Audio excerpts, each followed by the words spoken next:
আসসালামু আলাইকুম গাইস। এমন একটা দোকানে চলে আসলাম হাজারীবাগে।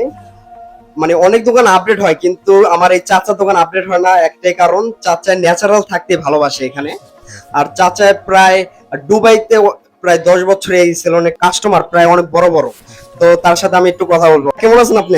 আছি, ভালো আছি। আর দাদার নাম কি? রতন দাস। রতন দাস। তো দাদার সেলুনের অভিজ্ঞতা কত বছর? 45 বছরের মতো। 45 বছরের মতো। হুম। তো এখানে হাজারীবাগে অনেক সেলুন আপডেট হয়, আপনারটা আপডেট হয় না কেন?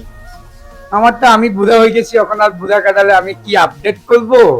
আপডেট তো এখন করার মতন আমার আর বেশি দিন করার মতন টাইমও নেই, এই কারণে আর আপডেট করি না। ও আচ্ছা আচ্ছা, কিন্তু আপনার কাস্টমার আমার জানা মতে এখানে মেয়র সাহেব, তারপর অনেক বড় বড় নেতারাও এখানে আসে আপনার কাছে। আমার কাজটা কিন্তু আমি যতদিনে করি খুব নিখুঁত কাজ করার জন্য চিন্তা করি। এটা আমি এখনো যে কোনো কারিগরকে চ্যালেঞ্জ করি কাজ করার মতন এই ক্যাপাসিটিটুকু আমার এখনো আছে, আর আমার ওই টেম্পারেচারটুকু এখনো আছে কাজে।